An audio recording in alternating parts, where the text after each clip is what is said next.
This second game of this chapter is not a Grandmaster game. This is a game that was submitted to me by a subscriber, and in this position, White has a pretty good position, but the game went very quickly off the rails. If we just take a moment here to acknowledge something, first of all, the kings are both castled. So the king is no longer in the center. It's the most common type of position, which is the kings are both castled short side. When kings are castled on the same side, there are a few ways of launching an attack. The first way is with your pieces. So targeting pawns in front of an enemy king and seeing how you can get in there with bishops, knights, a queen. We'll be taking a look at that a little bit later. But there's a second way, which is with your pawns. Normally you don't want to push pawns where your king is, but the f-pawn oftentimes comes in handy because it's not exactly where your king is, it's where your rook is. And in this position, White had a very nice opportunity to play a move like f4. And I've actually simulated a bit of this game out to show you that a lot of these moves are kind of very natural, and there's a lot that we can learn from. First of all, we have to understand also where are White's other pieces. This bishop is stuck, ready to push this and activate in case necessary. This bishop is very strong. That's like the golden piece for White, standing completely unopposed.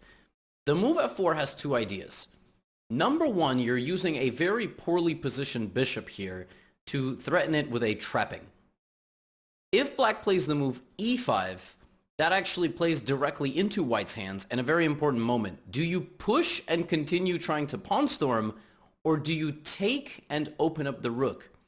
The interesting thing is, when you are attacking somebody, especially on the same side, but really in general, more often than not, you want to lock the position because it prevents their pieces from transferring over to defense. However, you also need to think about what comes next in a position. The move f5 by itself is probably not a bad move, but what is next? This bishop is strong, but what is next? Probably you're going to have to move the queen out of the way and maybe bring more pawns. If you avalanche the pawns while closing the position completely, probably you're going to win. However, this is one of the rare cases where taking is actually not so bad. You're not exactly locking the center, but you're activating your rook and your bishop on the same area. Then you can bring this rook, and suddenly you have a barreling 10 points of material down this open f-file. You can still argue the center is pretty locked. It's not as locked as it would be with the move f5, but it's still very much locked. So keep in mind that when you attack other people, you generally want to lock the center, but sometimes as long as you don't see any way for them to actually utilize a trade in the center of the board, then it turns out to be okay. In the game, in this hypothetical game, let's say Black plays g6, preventing e5, preventing it. It doesn't really prevent it, but you no longer actually win the bishop. Well, now you're definitely going to continue with f5. This is a very nice example of same side attacking pawn play. You are bullying all of these pawns. This pawn moving or getting captured will activate your bishop. So Black plays the move pawn takes f5. And now an interesting moment. You can take with the pawn. You can also actually kind of take with the rook because you are uncapturable. But I like this move because even though the center opens up and a move like queen e3 check, oh no, you can just move your king. This is one of the reasons, by the way, I say it's okay to open up the center sometimes, but you do have to be very careful. You see what happens when you open up the center when you're trying to attack? It's like bad things can happen.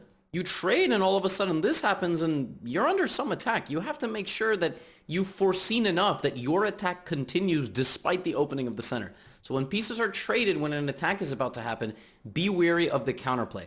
Let's say here, Black plays a move. There's many options. For example, g5 is closing everything up, right? You now cannot break through. Well, you still have a pawn. You're still creating a lot of weaknesses. This bishop soon will have nobody to protect it. You can play king h1. You can also block. And an attack can continue to rage forward like this. You can now transfer your pieces, kick out the queen, and the attack will break through and lead to some very, very nasty things against this king. Just because your opponent slows you down with pawn play doesn't mean you cannot also respond with pawn play. If they continue to play defense, you can take, you can also try to sneak in and target everything that is not protected. For instance, bishop back to g7 clears the way for your pawn to move forward. There's a lot of attacking possibilities here. You can take and play f6. You also can be patient. To disallow this move completely, you can play a move like this. So just this is how you slowly break down defenses when it comes time to attack them. I think I have one more thing here, like this move bishop d5. A lot of people will try to trade off your attacking pieces when you are generating some initiative. And at the backbone of every attack is a way out where you can cash out of your investment, cash out of your chess investment decision, and be up a lot of material. You can try to pause here, or not try to pause here. You can just simply pause here and look for it. There's a nice little combination that exists in the position after the exchange, and it's pawn takes g6.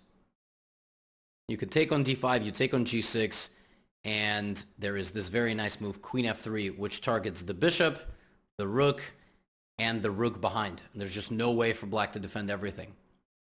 You can give a check. Ultimately, I will win your bishop by taking the queen.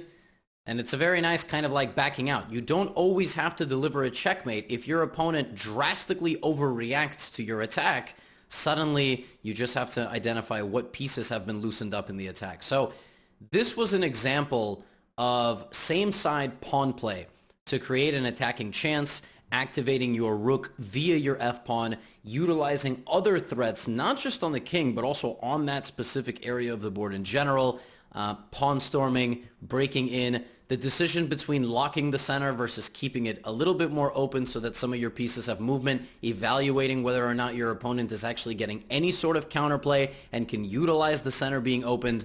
And ultimately, you can deliver a checkmate. As we've seen, you can deliver some fatal attack, but you don't always have to do that. You know, you can always bring a piece back, reroute, continue to apply pressure.